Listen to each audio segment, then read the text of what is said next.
Muy bien, vamos a entrar en esta sección que hemos llamado Mateando con el Pastor. Acordate que está la cajita de comentarios abierta para lo que quieras agregar acerca del libro de Primera de Samuel. En este caso vamos a charlar un ratito con el pastor acerca un poco de la vida de la mamá de Samuel, que es Ana, y también acerca del comienzo del ministerio de Samuel, cuando Dios lo llama.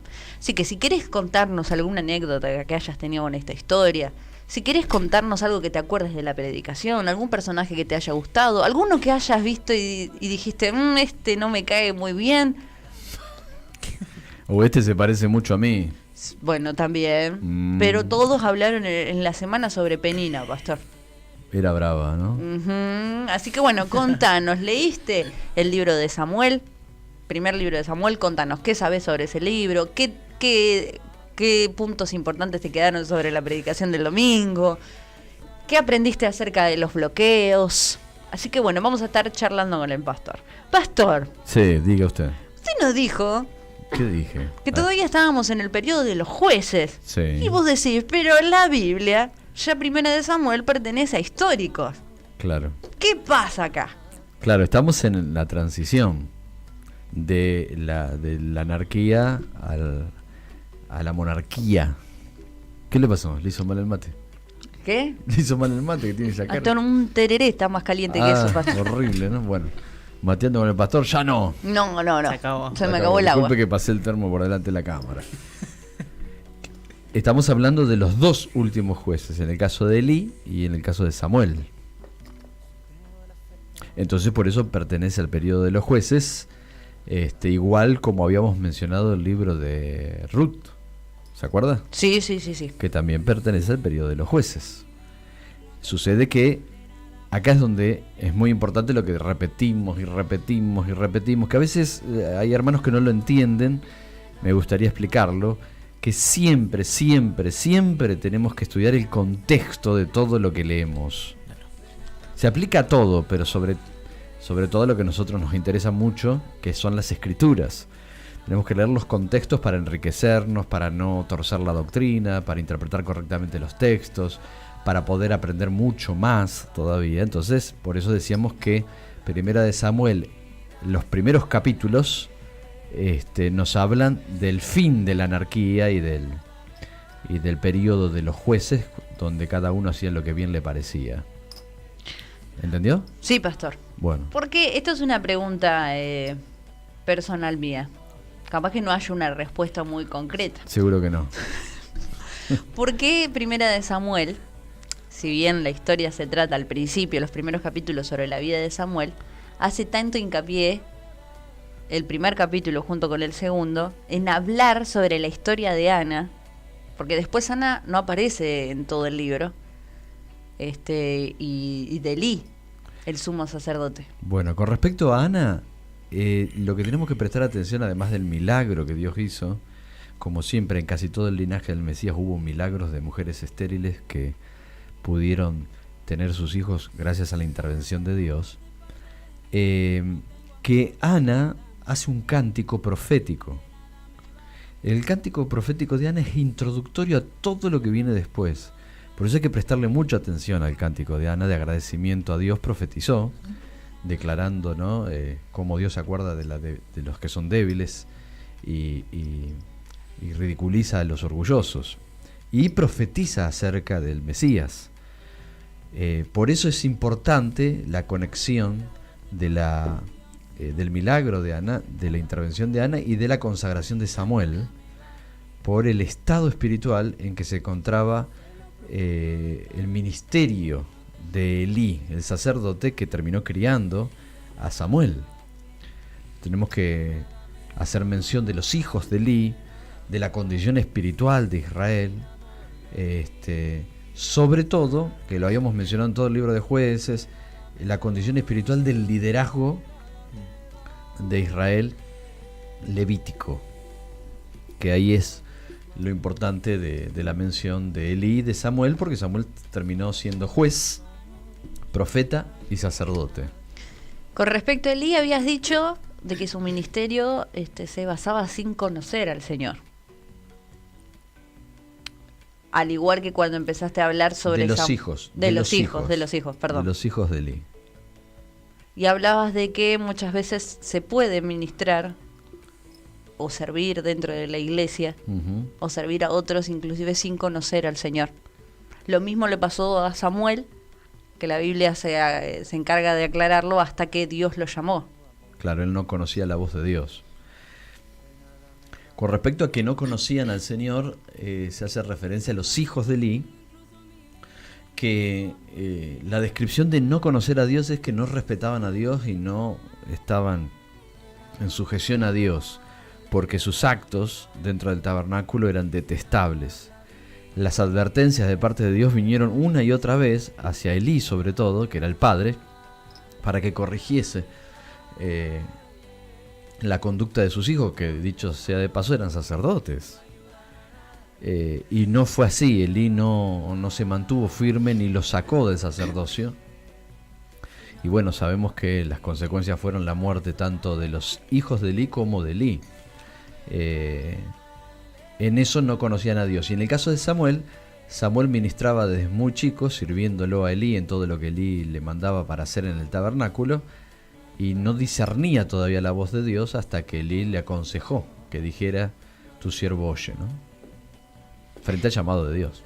Y la comparación, ¿no?, entre Ana y Elí, sí, en que hiciste hincapié, por ejemplo, en el capítulo 1, cuando cuenta la historia de Ana, que después de subir para adorar a Dios, sí, ella se dirigió al templo, y la Biblia usa una oración muy rica y muy hermosa que dice en el versículo 15: derramando mi alma delante de Jehová.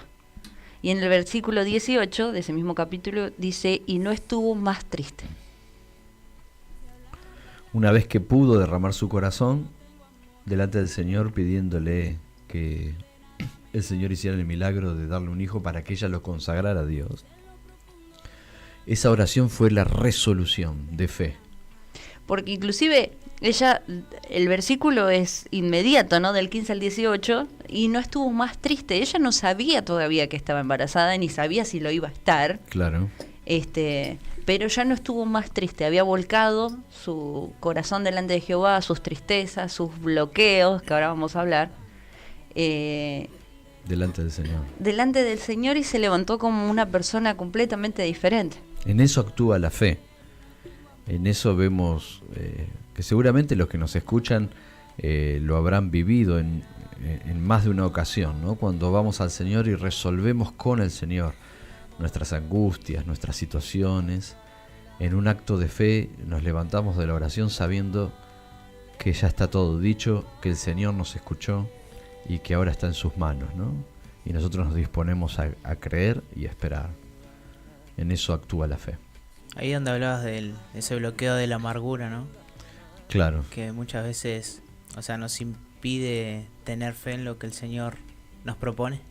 Sí, nos impide esa capacidad de resolución que hemos hablado más de una vez, y nos estanca. Ese bloqueo justamente era porque la amargura que llevaba Ana era por la otra mujer de su esposo, que se burlaba de ella todas las veces que iban a adorar.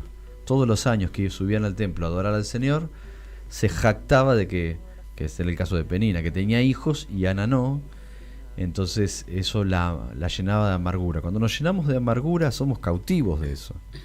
Ese es un bloqueo espiritual muy fuerte, que si no renunciamos, si no lo volcamos al Señor, nos puede hacer sucumbir en depresión. Decías, aunque esté justificada, la amargura, aunque tenga una buena razón, sí, muchas veces nos hace caer en un ciclo del que no se puede salir. Claro.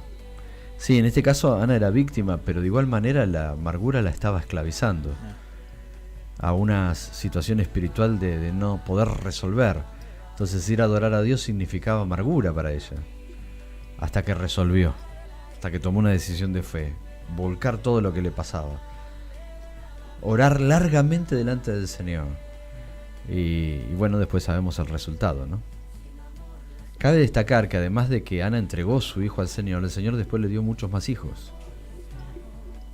Un bloqueo resuelto, ¿no? Pastor, una consulta que me quedaba, ¿no? ¿Cómo se puede identificar los bloqueos? Por ahí en este caso de Ana era bastante puntual, pero... La amargura, sí. Ujú. Bueno, entendemos por bloqueos, yo hacía referencia a bloqueos emocionales, espirituales, aquellas situaciones que tenemos en nuestro interior que nos prácticamente nos obligan a volver a lo mismo siempre. Llegamos a un punto donde podríamos pasar otra etapa y volvemos a caer en la misma situación. Los bloqueos se identifican, una de las formas de identificarlos es que el bloqueo consiste en algo que me pasa a mí y que termina en mí. O sea, no hay otra cosa que mi aflicción, mi situación, empieza en mí y termina en mí. Eso es un bloqueo porque no me deja levantar la cabeza, no me deja levantar los ojos para mirar a Cristo. Por eso el bloqueo es tan grave. Entonces volvemos a los mismos círculos viciosos. Llegamos hasta un momento donde podríamos tener luz, salir de ese bloqueo, nos centralizamos en nuestra angustia nuevamente, nos agobiamos y obviamente es lógico que caigamos en ese estado y no podemos ver a Cristo. En el Nuevo Testamento el ejemplo más extraordinario que tenemos, pienso yo, es el de que lo mencionábamos con la serie que estábamos viendo, de Chosen, el momento entre Pedro y Jesús en el mar. O sea, el bloqueo en Pedro empezó a mirar a los costados y dejó de mirar a Cristo. Es literalmente lo que nos pasa. Los bloqueos espirituales nos impiden levantar la cabeza para mirar a Jesús. Nos centralizamos en nosotros, no hay espacio para la obra del Espíritu, entonces caemos en los estados que caemos. Y esos bloqueos pueden permanecer por años. Siempre la misma situación, siempre la misma situación.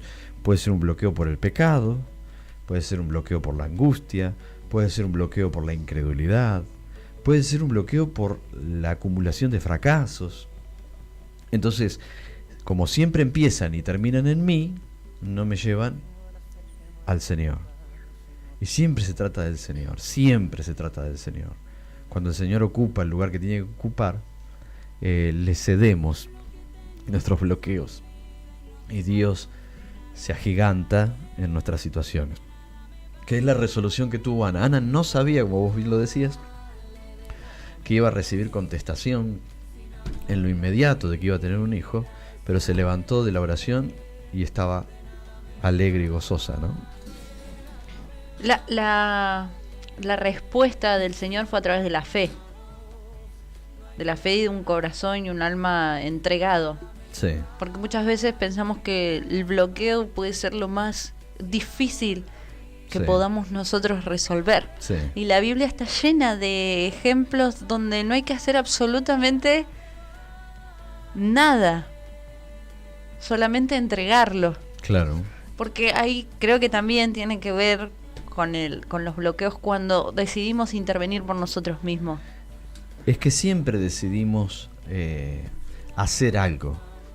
Decimos, bueno, frente a esto que no puedo, que no puedo cambiar, que no puedo modificarlo, voy a hacer algo para que se pueda hacer. Entonces nos frustramos, sumamos frustraciones, ¿no? Porque no podemos.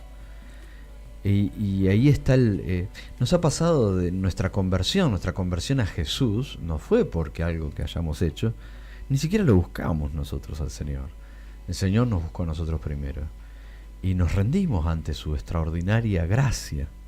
Y ahí fue que ese bloqueo de pecado, de una vida sin Dios, empezó a ser una vida extraordinaria con Dios. Pero es Dios lo importante. Los bloqueos por el pecado, por ejemplo, nos trastornan tanto que después terminamos aceptando una conducta de vida que Dios no aprueba como normal. Y no es que somos malintencionados en decir, bueno, está bien así. No, porque como no hemos podido vencer esa conducta de pecado, porque nos centramos en nosotros nada más, entonces, bueno, terminamos adaptándonos. Tengamos mucho cuidado porque los bloqueos son muy engañosos, muy engañosos. Los bloqueos, como no los podemos vencer ni resolver, los terminamos asimilando como parte de lo que soy, lo que hay, y lo que voy a hacer siempre, y que bueno, no hay mayor cambio, ni sorpresa, ni transformación. Va a ser siempre así. Ahí está el bloqueo. Porque Dios es extraordinario. Entonces, tenemos que volcarlo al Señor. Y uno dice, pero si es tan sencillo, ¿no? De volcarlo a Dios, ¿por qué no lo hacemos? Porque nuestra naturaleza siempre nos empuja a querer hacerlo nosotros. Nos centralizamos tanto en nosotros, nos encumbramos tanto en nosotros y no lo rendimos a Cristo. Entonces por eso nos resulta a veces tan difícil pasar de lo que sentimos en el corazón a la boca, pasarlo. Hay una distancia muy cortita entre lo que siento y lo que digo, pero no lo logramos, ni siquiera en la oración a veces lo logramos, de decir lo que siento, expresarlo en palabras, para que, como le pasó a Ana, el bloqueo se termine, ¿no? Parece que hay una distancia de miles de kilómetros entre el corazón y la boca, y se achica cuando estamos en la presencia del Señor y lo declaramos. A veces lo decimos en forma de chiste cuando hacemos oraciones al Señor y le decimos al Señor todo lo que pensamos, todo lo que opinamos, de cómo está el día, de cómo me levanté, de qué siento con respecto, pero es lo mejor que nos puede pasar porque es una forma de poder hablar con el Señor donde no existen bloqueos, todo lo contrario, lo que existe es una relación fluida, como quien habla con un amigo, ¿no? Porque todo se basa en Él. Todo se basa en Él, exactamente. Qué diferencia, ¿no? La historia de, por ejemplo, en contraste de Elí con la de Samuel. Estaban en el mismo lugar, pertenecían los dos a la casa del Señor, pero Samuel, siendo niños, decidía habitar cerca del arca del pacto, y creo que en respuesta a eso y en respuesta a la fe de su mamá, de Ana, es que el Señor llama a Samuel. La verdad que lo de Elí merece todo un programa aparte. Lo de Elí es muy fuerte. Creo que la mayoría de los comentaristas coinciden de que Elí era un hombre muy bueno. Era un hombre muy dócil, muy bueno. Un hombre que había juzgado a Israel muchos años y era un sacerdote del Señor. Sin embargo, no fue capaz de confrontar a los hijos. No fue capaz de denunciarlos, de llamarles la atención, de corregir lo que estaba mal. Terminó siendo un hombre muy anciano, ya no podía ver bien, un hombre pesado, muy robusto, que se sentaba en la puerta del tabernáculo, en Silo, y terminó cayéndose de esa silla, se desnucó, porque el arca del pacto había sido robado por los filisteos, sus hijos muertos, su nuera falleció, o sea, una vida muy triste, por no haber corregido lo que estaba mal, por no haber llamado la atención a lo que era santo. El Señor le advirtió: elegiste darle honra a tus hijos y no a Dios. Y lo grave de eso fue el resultado, ¿no? Sus hijos muertos, él falleció en una situación dramática, ¿no? Me refiero. Su nuera fallece también. Su nieto habría de tener el nombre por siempre, ¿no? Después lo vamos a hablar el domingo que viene, si Dios nos permite. Tendría el nombre de sin gloria. Su nombre iba a significar sin gloria, o sea que las generaciones iban a seguir como Dios lo había dicho, que las generaciones por haber deshonrado los sacrificios a Dios, que eso es lo que hacían los hijos de Elí, deshonraban los sacrificios al Señor, el linaje del sacerdocio de Elí iba a ser cortado.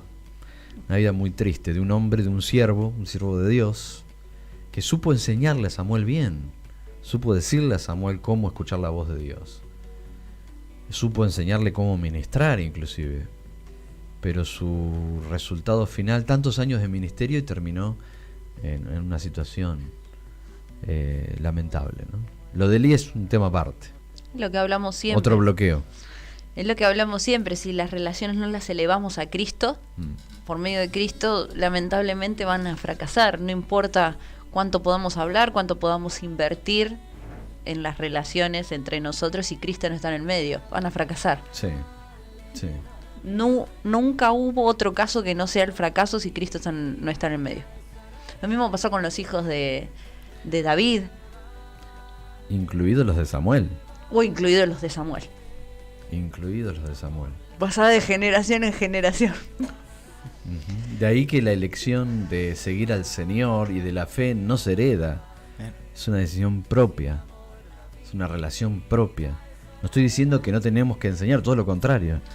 Tenemos que enseñar a las próximas generaciones a que amen a Dios, para que tengan que elegir a la hora de elegir si el mundo o Cristo. Pero la verdad que no se hereda la fe. Uno tiene que tener su propia decisión de fe con el Señor, su propia respuesta a la propuesta de seguirlo a Él, ¿no? Identifiquemos los bloqueos por medio del Espíritu, porque nosotros tampoco podemos identificarlos si no es Dios quien nos da la oportunidad de poder hacerlo. Identifiquemos y dejémoslo con todo nuestro corazón, con toda nuestra alma, en las manos de Dios. Sí, déjame agregar solamente esto a todas las personas que nos están escuchando. No estoy diciendo nada que no sepamos, pero los animo a que tomen seriamente el discernir ese bloqueo espiritual, emocional, que nos condiciona para que nuestras conductas sean transformadas. No identificarlo es muy grave porque creemos después que nuestra conducta está correcta y sin embargo Dios tiene propuestas mejores para nuestras vidas y los bloqueos terminan convenciéndonos de que como estamos haciendo las cosas están muy correctas y terminamos estancados.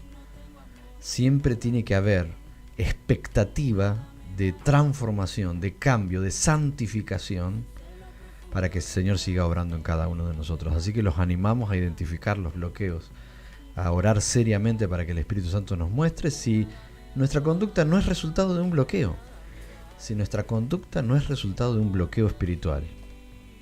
Bueno, muchísimas gracias, Pastor, por compartir con nosotros este momento. Gracias a todos los que nos escuchamos y vamos a un pequeño espacio publicitario.